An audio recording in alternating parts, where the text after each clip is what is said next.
نحمده ونصلي على رسوله الكريم أما بعد فأعوذ بالله من الشيطان الرجيم بسم الله الرحمن الرحيم يا أيها الذين آمنوا اتقوا الله حق تقاته ولا تموتن إلا وأنتم مسلمون وقال النبي صلى الله عليه وسلم طلب العلم فريضة على كل مسلم সম্মানিত মুরব্বিগণ, প্রিয় অভিভাবকবৃন্দ, আমার সামনে এক ঝাঁক মেধাবী ছাত্র ছাত্রীবৃন্দ, সর্বপ্রথম মহান রব্বুল আলামিনের দরবারে শুকরিয়া আদায় করছি, যিনি আমাদের প্রতি পবিত্র সমাবেশে একত্রিত হওয়ার তৌফিক দান করেছেন।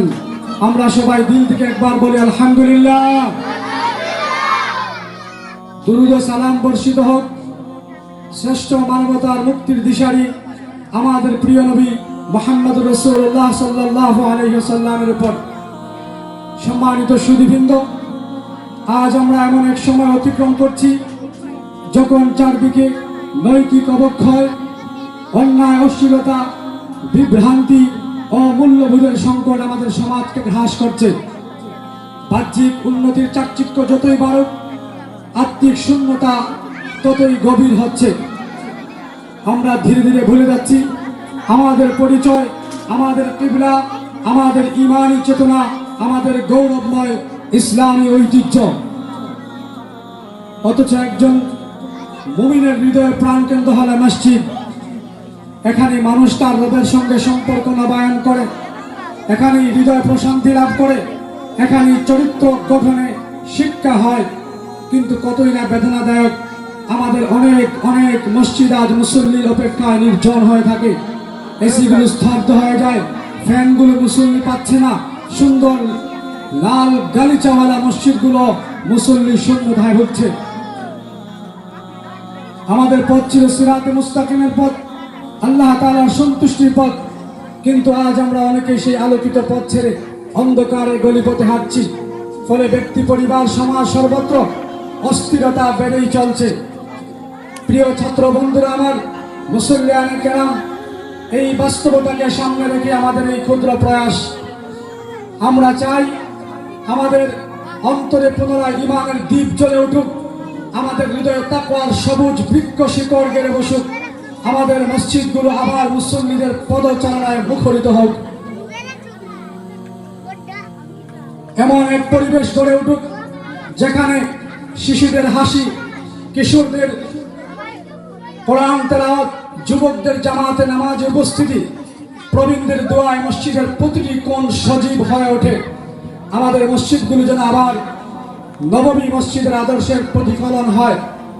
এই লক্ষ্যকে সামনে রেখে আজকের এই কাদিপুর ইসলামী যুব সংঘের উদ্যোগে কাদিপুর জামা মসজিদের মুসল্লিদের ক্লান্ত আন্তরিক ভালোবাসার মেহনতের অর্থায়নে আমরা এই আয়োজন করতে পেরেছি, আলহামদুলিল্লাহ।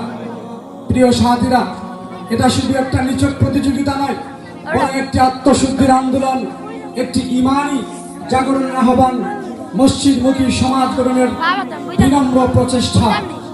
প্রিয় বন্ধুরা আমার, আমরা চাই আমাদের কিশোরদের হৃদয় ফুটে উঠুক হযরতে হাসান ও হুসাইন রাদিয়াল্লাহু আনহুর ঈমান ও তাকওয়া চরিত্রের সৌন্দর্য। আমাদের তরুণরা গ্রহণ করুক তারেক ইবনে জিয়াদের দৃঢ়তা, সাহস ও আত্মত্যাগের ইসলামী শিক্ষা। আমাদের যুবকরা হোক হযরতে আলী রাদিয়াল্লাহু এর প্রজ্ঞা, খালিদ ইবনে ওয়ালিদ রাদিয়াল্লাহু আল্লাহর প্রতি অবিচল নিষ্ঠা, সাহাবায়ে কেরামের জীবন আদর্শে ধারণ করুক। সম্মানিত মুসল্লিয়ানে কেরাম, যুবক ভাই বন্ধু, যৌবন আল্লাহ তাআলার পক্ষ থেকে এক মূল্যবান আমানত। এই শক্তি, মেধা, উদ্যম সবই আল্লাহ তাআলার দেওয়া নিয়ামত। ইতিহাস সাক্ষ্য দেয় ইসলামের প্রতিটি জাগরণে যুবকদের ছিল অগ্রসৈনিক। নবী করিম সাল্লাল্লাহু আলাইহি ওয়াসাল্লামের চারপাশে যারা দ্বীনের জন্য নিজের জীবনকে উৎসর্গ করেছেন তাদের অধিকাংশই ছিলেন তরুণ। তাই আজকের যুবকদের প্রতি আমাদের আহ্বান, আপনারা মসজিদের সঙ্গে সম্পর্ক দৃঢ় করুন, 5 ওয়াক্ত সালাত জামাতের সঙ্গে আদায় করুন, জীবনের গুরুত্বপূর্ণ সময়কে কোরআনের সাথে সম্পর্ক রাখুন, মা বাবার আনুগত্যশীল হন, আমানতদারি, সত্যবাদিতা, বিনয় এবং উত্তম চরিত্রের মাধ্যমে নিজের পরিচয়কে উন্নত করুন।